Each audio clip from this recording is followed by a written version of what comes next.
Assalamu alaikum wa rahmatullahi wa barakatuhu. We have not got rid of Abdurraheem just yet. We have a bonus video specially for you, going into a little bit more detail on some of the conversations you might have with Christians and atheists. So Abdurraheem, in regards to Christianity first, some Christians will say, well, Jesus is God. He's able to do anything. He is God. Or they might even say, well, he's actually Son of God. Yeah. How would we deal with that contention specifically? This is a very important issue, and contrary to what many people may think, Go Rap is actually most effective with Christians. Right. Now, if we go back to the discussion about God's existence, what I often do with Christians is ask them to rationalize the existence of God. So I say, you explain to me how you know this universe has a creator. By and large, sooner or later, the Christian will come up with pretty much the same arguments. Of course, Christians do believe that there is one unique, self-sufficient, eternal creator who is free from space and time. However, they immediately contradict that belief by claiming that Jesus is that creator, Right. or that Jesus is part of the creator or part of a trinity along with that creator. Now, the problem with this from the Christian's point of view is that this is a belief that can never be explained through reason. In other words, it is irrational. Right.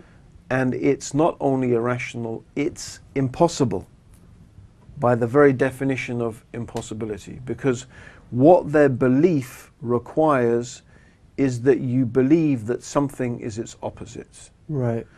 That's why right at the beginning I like to introduce what I call it universal principles. I mean, that may just be complicated terminology for people, but they're just the principles of common sense.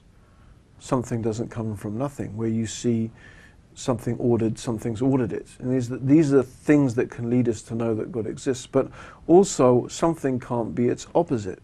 So I gave the example of the circle. Yeah. The circle can't be a square and be a circle at the same time.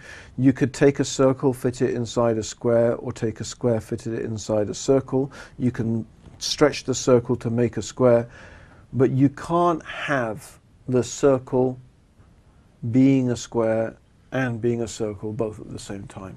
But this is the problem.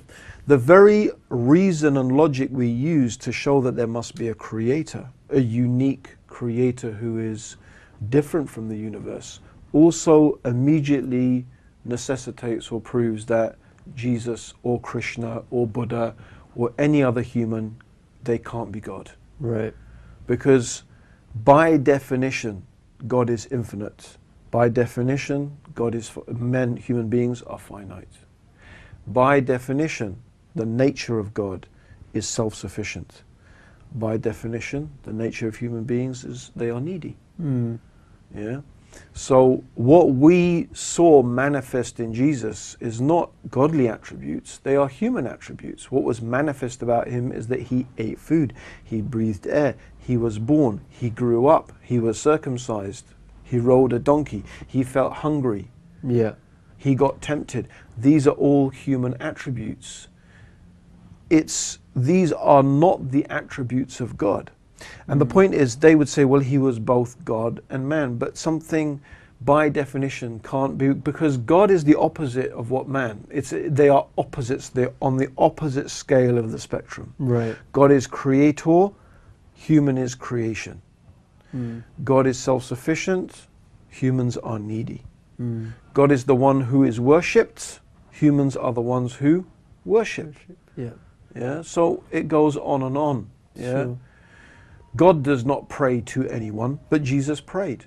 Yeah. So that's the point. And this is the point that Allah makes in the Quran. That if God wanted to destroy Jesus and Mary and everything in the heavens and the earth, who could stop him? Meaning, Jesus was powerless before the power of God. Therefore, he can't be the same as God. Sure, sure. Right? So, I mean, the Christian can believe this if they want to, but Yeah. they can never, and that's why we go back to, and that's when I said, I had this conversation with the Christian, when he brought this up, I said, what happened to the man in the red light? Remember we agreed to use common sense and reason? Okay? And it's very problematic from other angles as well, because now the Christian is telling us that a person is going to go to hell forever for refusing to believe something impossible. Right. How can we describe God as being just? How can you describe God as being just when he is going to burn people for refusing to believe an impossibility? And the way that I often present this to the Christian in a very stark and a very real and a very poignant way, I say, look, imagine you're standing in front of God and I'm standing in front of God on the day of judgment. And God says to you, God says to me, why didn't you believe Jesus was God? Why didn't you believe that I was Jesus, or Jesus was me, or Jesus was God, or whatever way God would put it, right? Well, I would say, how can I believe you're the creator of the heavens and the earth? Jesus was a little man on a dot of a planet that is a dot, and a galaxy that is a dot, and the whole universe is a dot before your throne. How can I believe that this was equal to you? You're the creator of all things. How can I say such a thing about you? If God picks me up and puts me in hell, I'll never feel that justice was done. Yeah. I will never feel I deserved it. But if a Christian stands in front of God on the day of judgment, as they will, and God will say to them, why did you worship this human I created and you made him equal with me? What are you going to say? And if God picks you up and puts you in hell as a Christian, you'll know you deserve to be there. Until now, I don't know any Christian who's been able to say anything to that. Right. Now, one of the comebacks Christians have is, well, God can do anything. This is a classic. God can do anything. And obviously, that's highly problematic. So what I would say is, well, look, as Muslims, there's a certain way we talk about God. We don't like to say God can't do this and God can't do that. It's not the way to talk about God. However, in reality, we're going to be confronted with one of two things. Either we would say God could do it, but he never would, or God can't do it. Right. So what I usually do is give an example to a Christian. The example I often give Christians is I often say to them, can God do something evil? Right. Now, their reply is one of two things. Either they say, no, God can't do anything evil. I say, why not? Because God is good. I say, but you said God can do anything. Yeah. So that they've contradicted themselves. Sure. Or I say to them, or they say, God could do something evil if he wanted to, but he never would. I'll say, why not? Because that's not his nature. They reply, God is good, and the good God does not do evil things. I say, but it's the same with all of God's attributes. Just as a good God doesn't do evil things, an eternal God doesn't become a temporary man. A self-sufficient God does not become a needy person. It's the same thing. The same rule applies not only to God's goodness, but all of the attributes of God. You can either say one of the two things, no, God can't do it, because God is so far removed from being able to from doing evil. Because it's the attribute, the quality of God, that God is good, but it's also the quality of God that he's self-sufficient. Yeah. That he's unconfined by space and time and so on and so forth. So this is basically what one says to the Christians. So what if they say, well, okay, that's fine, but Jesus is actually Son of God? How would you respond to that? This is a little bit more tricky. Right. In the sense that the term Son of God has a meaning that is, it has a potential meaning that is, I wouldn't say harmless, but it has a sort of neutral, it has a potential neutral meaning. But it also has a meaning that is just simply, again, ridiculous in respect to God. So the way I use an example. I say, what do you mean by Son of God? When you say he's the Son of God, what actually do you mean by that? Do you mean that he's literally the Son of God, begotten, not made, as they claim? Because if you're saying that, then you'll have to say that God had sexual intercourse. because that's literally what a literal son is. Yeah. Literally, a son is a product of sexual intercourse. Are you saying God had sex? I would say it to them, quite frankly. Now, most Christians would say no. If they say yes, then I'd honestly say there's no conversation with that person. I don't know what to say to someone at that stage, right? Most of them say, so what do you mean? So he's not really the Son of God then? He's not literally the Son of God? Do you mean sort of God adopted him as a son? Let me give you an example again of why this is absurd. Imagine I had, with me today a bowl, Right. a fish bowl, and inside the fish bowl was a fish, Floppy. Yeah, Floppy the fish. I say to you, this is Floppy, my son. Okay. You'd say, you're crazy. You're crazy, that's a fish. I say, no, it's my son. The adoption papers are coming through next week, under the new liberal laws that we have in this country.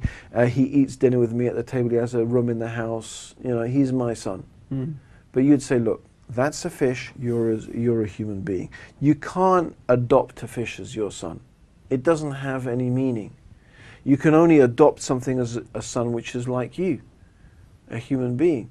In fact, that's generally how humans historically have insulted each other, by calling them, you cow, you pig, you dog, you son of a whatever, right?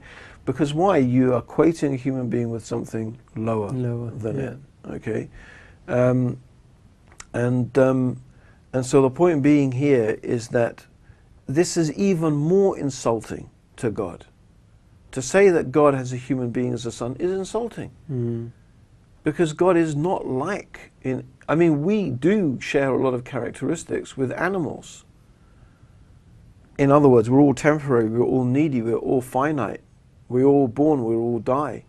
God does not have any of those attributes. It's the opposite. It's opposite. So to equate the Creator with having as his son a human being is actually insulting God. It's insulting God, and it has no meaning.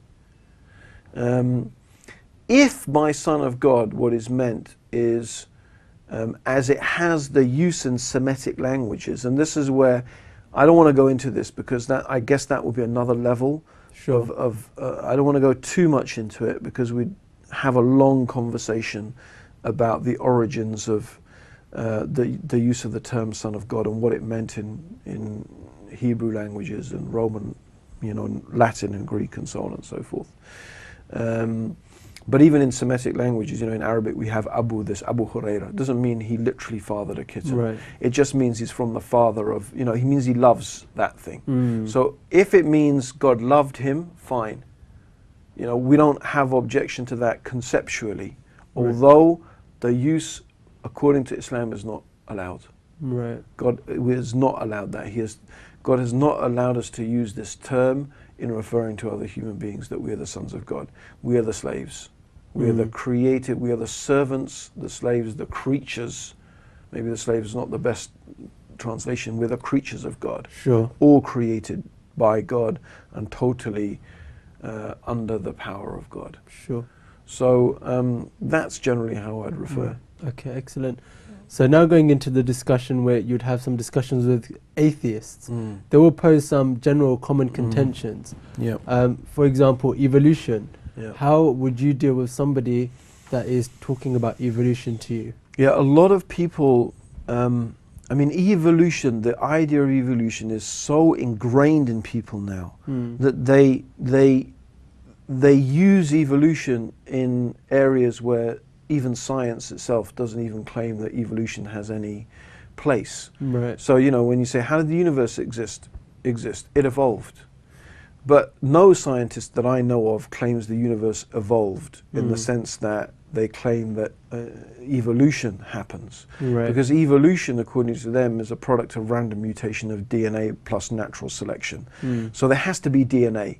So there has to be a process of the DNA mutating and changing, which changes the blueprint of how the physiology, how outwardly a creature appears, and then through natural selection, the most beneficial and successful mutations and changes are selected, and that's how bit by bit, creatures change. And but there's no way of applying that to the universe. planets, stars and galaxies do not have DNA. There's no way for them to mutate and be randomly selected. Yeah. Yet the level of organization and the level of systemization in the universe is so much more than in biology. Yeah. You know, I mean, astrophysicists and nuclear physicists, and they've described, you know, at the atomic level, for example, the universe is like a massive mathematical formula. Mathematics is the language of the universe. Right. It's mathematical. We live in a mathematical universe. It's incredible to me how anyone could conclude except that there must be behind this, you know, an intelligence of a astronomical order. Right. How do you get such a mathematical universe? How? The logical explanation is there's wisdom and power and intelligence behind it of an amazing magnitude, and it would seem obvious to me that a person looking at all of that would know that. And there's no way for evolution to happen. Yeah, evolution is biological species are relatively simple, and that's something the Quran says, that your creation is nothing in terms of compared to the creation of the heavens and the earth. So, you know, the creation of human beings, of life on earth, is a relatively simple process compared to the creation of the universe itself. So evolution doesn't get a look in GoRap anyway. Yeah. Because if a person says evolution, they said, I'm not talking about, you know, animals and creatures. The mobile phone is an inanimate object. It's not living. It may appear to you like it is. It's not. There's nothing living in a mobile phone. It's just a collection of various materials collected together in a clever way to make it work as a tool. Sure. Right? Yeah. So it's the same thing. We're not claiming when we use our GoRap, we avoid, and I think it's better to avoid things like, you know, the camels and the creatures. And although they're amazing, and they are signs, without doubt, there are signs in those things. But when you're actually giving dawah, it's useful to avoid them, because this narrative of evolution is very strong, and you say, well, I didn't even mention living species. I'm talking about a whole arena where evolution does not apply. So what's your explanation? Right. So basically saying that that evolution itself doesn't actually deny that we have a creator, an intelligent creator. Because within the GoRap itself, because we've been talking about the cosmos and our universe, we don't even go into biology. No, we don't. In other words, evolution does not get a look into GoRap. Right, right. I mean, evolution is a different discussion altogether. Sure. Right? But again, it's just effective dawah technique. It's not that it's not a good topic to talk about. It's just that, look, if we can avoid that contentious issue by sidestepping it altogether and show there's more powerful arguments by looking in different areas to accept God's existence, evolution becomes irrelevant. It's an irrelevancy. We're not talking about evolution of species, we're talking about the universe itself. So the examples we give is the alternation of the night and the day, the different gases in the atmosphere, you know, the ozone layer, the composition of water, the distance of the earth from the sun. There's no evolution in that. Sure. Okay, excellent. So for example, with some atheists, I know we've kind of touched upon this, but one of the key contentions that always bring up is who created God. So can you elaborate a little bit more on that contention? And you know what?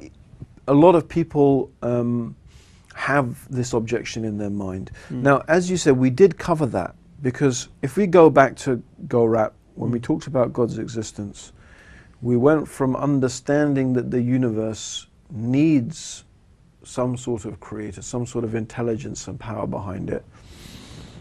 We said that the nature of the creator must be different from the creation. Right. Because if the nature of the creator was not different, you'd just have more creation. Now, someone would say, that's fine. Then this creator must have a creator. Right? But then the same question comes. If the nature, I mean, we could say, yeah, fine, that's fine as an argument. But then do you agree that the nature of this creator is different from the creation? If they say no, because we're still going to have to end up, you'll see, we'll still have to end up with one unique, self-sufficient, eternal being. Sure. Even if you have a thing, you're going to have to get that. We're going to explain why. Yeah. We would say to them, okay, did this creator have a creator then? Is it different? Is the nature of this creator different or the same? If they say it's the same, right, then you can ask that question, well, who created that creator? And you can soon imagine you go on, who created the creator, who created the creator, who created the creator, who created the creator, and it goes on and on and on and on, ad infinitum, as they say, forever. Yeah. Now, there is a very simple logical reason why that can't happen. Right. And I want to give you an example. This is very powerful if you can master this. Imagine there is a sniper, and this sniper has the target in sight. So only say radios back to base. Yeah. You know, HQ target such and such in sight. Now, base says we have to ask higher up. Yeah. And higher up says we have to ask higher up. And higher up says I have to ask higher up. And in other words, higher up keeps going higher up. Yeah. Now, if that keeps going on and on and on and on, will the sniper ever pull the trigger? Never. He'll know, he'll just be waiting for the command forever and ever and ever. So there has to be a place where the command stops. Just stop, yeah. There has to be someone who issues the command. There has to be. It can't go on forever and ever because the trigger will never be pulled. Now, if we go back to the creation, it's the same thing. Just as the sniper will never pull the trigger, if you have a creator creating a creator creating a creator, the finite universe will never be created. Just it's the same as the trigger will not be pulled, the creation, the universe would not be created. Right. But the universe is here, it exists. The fact of the existence of the universe is synonymous to the sniper pulling the trigger. The finite universe must lead us to the belief that there must be an infinite cause of the universe. Yeah. Right? And there's good reasons and compelling reasons to believe that infinite cause is intelligent, has wisdom and power and intelligence.